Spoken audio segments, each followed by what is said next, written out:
सकल मातंग समाज परळी विधानसभा आयोजित SC अ ब कड उपवर्गीकरण परिसंवादाचे आयोजन अंबाजोगाई तालुक्यातील तळणी येथे करण्यात आले होते. या कार्यक्रमाच्या अध्यक्षस्थानी ॲडव्होकेट वैजनाथ वाघमारे हे होते, तर प्रमुख मार्गदर्शक प्राध्यापक मच्छिंद्र सकटे सर, गणपत भिसे व कैलास खंदारे यांनी केले. या कार्यक्रमाचे नियोजन तळणी गावचे माजी सरपंच हनुमंत गायकवाड यांनी केले. तर या कार्यक्रमास परळी विधानसभा मतदारसंघातील सकल मातंग समाज हजारोंच्या संख्येने उपस्थित होता. शाहू महाराजांना आरक्षणाचं धोरण 1902 साली करवीर संस्थानामध्ये राबवल्याच्या नंतर त्यावेळेसचा या व्यवस्थेतला प्रस्थापित असणारा ब्राह्मण समाज त्यावेळेस काय म्हणत होता? त्यावेळेस ब्राह्मण समाज शाहू महाराजांना असं म्हणत होता की महाराज, त्यांना जर तुम्ही वेगळं आरक्षण द्याल तरी आपला जो काही हिंदू म्हणून असणारा समाज आहे, या व्यवस्थेतले आपण सगळे एक आहोत, यांच्यामध्ये फूट पडेल. त्याऐवजी त्यांना काय करा, चांगलं शिक्षण द्या, आमच्यासारखं त्यांना शिकू द्या. ते शिकल्याच्या नंतर आपोआपच त्यांना नोकरी लागेल.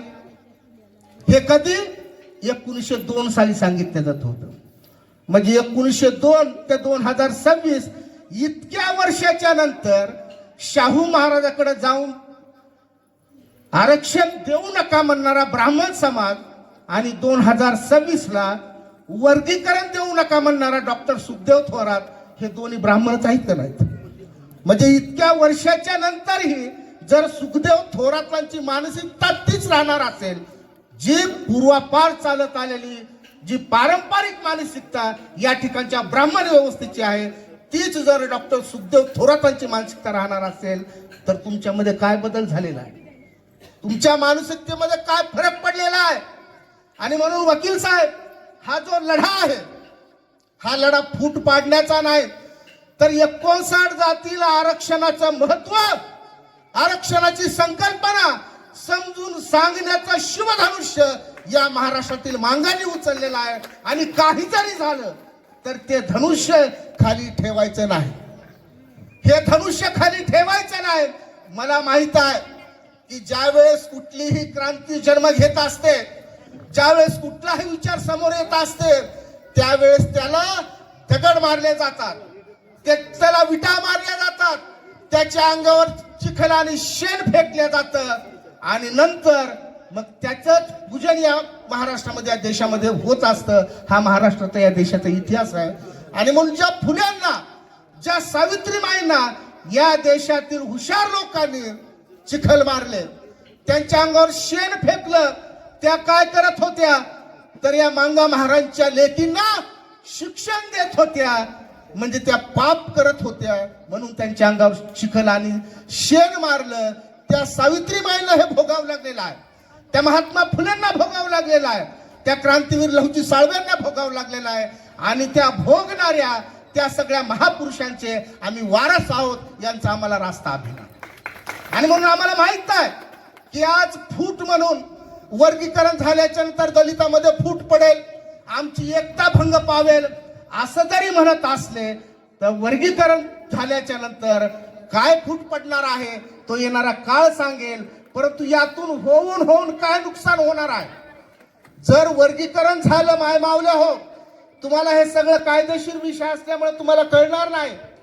परंतु ज्यावेळेस समजा हे धुरे पडतील, बाबासाहेब आंबेडकर नावाच्या आमच्या बापानं 13 एकर जमीन घेऊन ठेवलेली आहे, पुऱ्याला पुरा खांड 13 एकर मध्ये घुसायला आणि त्या ठिकाणी कनिष्ठ ठेवणं की एक चिपाड सुद्धा कुणाच्या वाट्याला यायला. आमचं काय म्हणणं आहे, त्या 13 एकर मध्ये 3 हिस्से किंवा 2 हिस्से करा, तुमचा खांड त्याच्यामध्ये घाला, आमचा जे काय खांड असेल आम्ही आमच्या ह्याच्यामध्ये घालू. म्हणजे तुझ्या कणसाला धक्का तुझ्या कणसाला बी आम्ही धक्का लावत नाहीत आणि आमच्या इकडेही तू येऊ नये.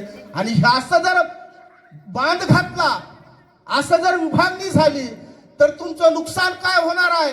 तर तुमचं नुकसान हे होणार आहे की तुमच्या सोबत कारखान्याला जे काय उचल घेऊन फिरणारा जे काय तुमचा पोरगा आहे ते डॉक्टर होणार आहे. तुमच्या सोबत सालगडी म्हणून कुठेतरी एखाद्या सातारा सांगलीला जाऊन साला घालणाऱ्याचा पोरगा इंजिनियर होणार आहे.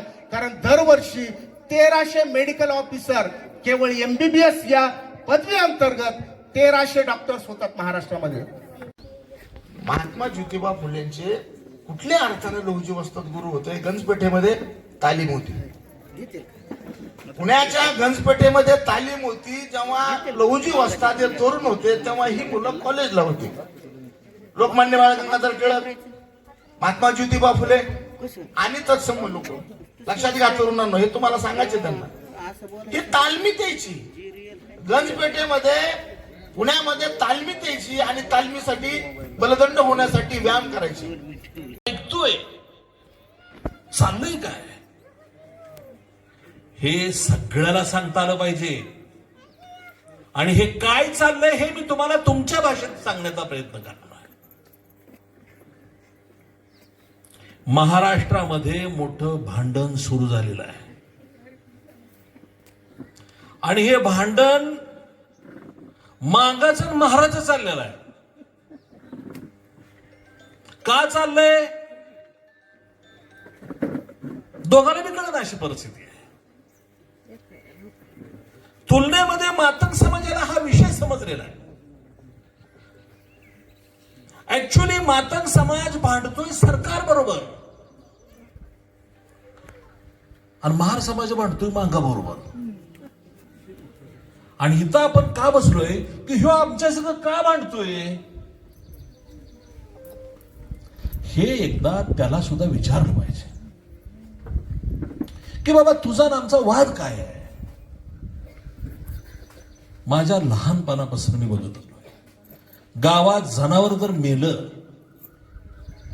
तर माझा चुलता ती जनावर फाडायचं काम करायचा आणि मी भगुलं घेऊन शेजारी उभा असायचो.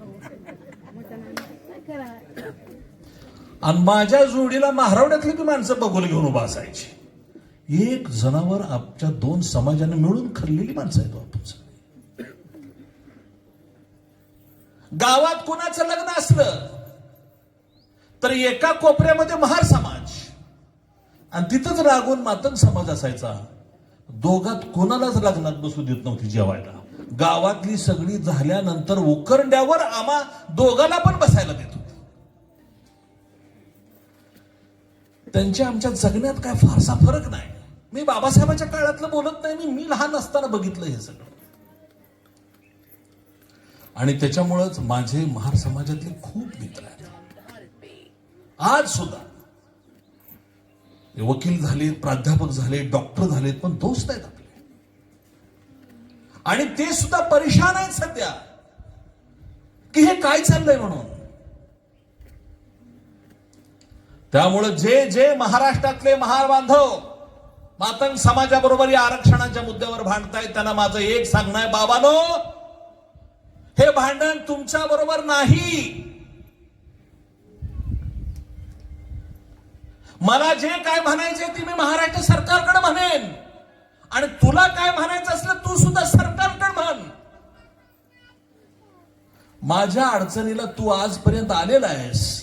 जर तुझी आज ही अडचण होत असेल तर मांग समाज सुद्धा महाराष्ट्राच्या अडचणीला या चळवळीत उभा राहायला तयार आहे. इतकं मोकळेपणाने आम्ही या चळवळीत उतरलो पाहिजे. मी काल आज सुद्धा बाबासाहेबांच्या सांगण्यावरून महाराष्ट्रातल्या महारांनी बौद्ध धर्म स्वीकारला. पण आज सुद्धा महारामध्ये पोतराज आहेत. जर कुणी फोटो मागितला तर मच्छिंद्र सकटे फोटो दाखवायला तयार आहे. 4-5 मागाचं पोतराज असतात आणि त्यात माग 2 महाराचं पोतराज नाचत असतात. फोटो दाखवीन, शूटिंग दाखवीन. त्यामुळं महार समाजातल्या बांधवांना माझं सांगणं आहे, हे असलं बोलायचं नाही परत मागाला. तुम्ही बौद्ध धर्म स्वीकारला माहित आहे, शिर्डीला जाता हे बी माहित आहे. बौद्ध धर्म स्वीकारला आणि तिरुपतीला जाता हे पण माहित आहे. हे असलं बोलू नका रे. आहेत आमची गरीब माणसं आहेत. आणि तुम्ही जर म्हणत असाल ना ह्यांच्यात पोथरात आहेत, वाघे आहेत, मुरळे आहेत, तर तुम्हीच हे सांगून देताय की हा समाज अशा अवस्थेत आहे याला तर आरक्षण मिळायलाच पाहिजे. हेच तुमचं म्हणणं आहे. तुम्ही असं बोलू नका.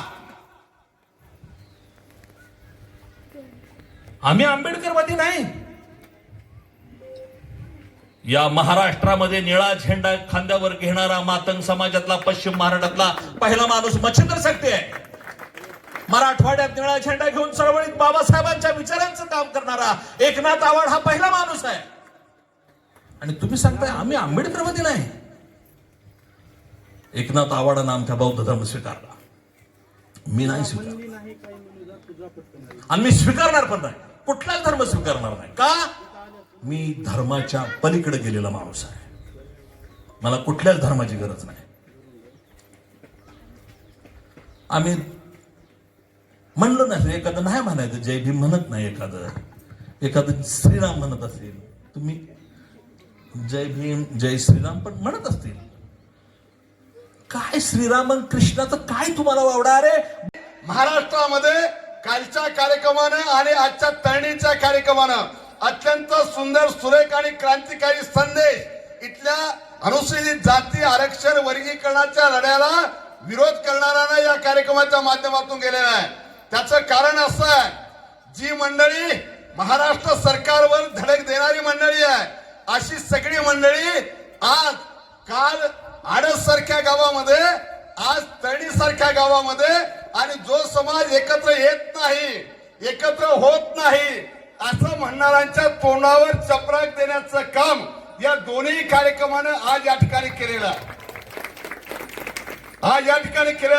आणि मग हे सगळं करत असताना आज अनुसूचित जाती आरक्षण वर्गीकरणाच्या प्रश्नाच्या अनुषंगानं जी मंडळी आपल्याला सांगत असते, बाबा या देशामध्ये संविधान आहे आणि संविधानानुसार आपल्याला जवळजवळ त्यातले जे विविध कलमाने आपल्याला अनुसूचित जाती आरक्षण वर्गीकरणाच्या अनुषंगानं आजपर्यंत जी काही परिस्थिती या राज्यामध्ये, या देशामध्ये निर्माण झाली, अनुसूचित जातीसाठी असलेल्या आरक्षणाचा लाभाच्या अनुषंगानं जो विकासाचा, प्रगतीचा, लाभाचा जो असमतोल निर्माण झालेला आहे, त्याच्यामुळे जी असमानता निर्माण झालेली आहे, तर या असमानतेच्या अनुषंगानं आणि विश्ववंदनीय डॉक्टर बाबासाहेब आंबेडकरांनी निर्माण केलेल्या राज्यघटनेतील तरतुदीनुसार आपण ज्या अनुसूचित जातीमध्ये येतोय, आपण खूप लढलो इतरांसाठी, पिढ्यानपिढ्या इतरांसाठी लढलोय. आता मात्र आपल्याला समाजासाठी लढण्यासाठी अनुसूचित जाती आरक्षण वर्गीकरणाच्या प्रश्नावर जवळजवळ अनेक वर्षापासून या महाराष्ट्रामध्ये, देशामध्ये ही वर्गीकरणाची चळवळ चालू असली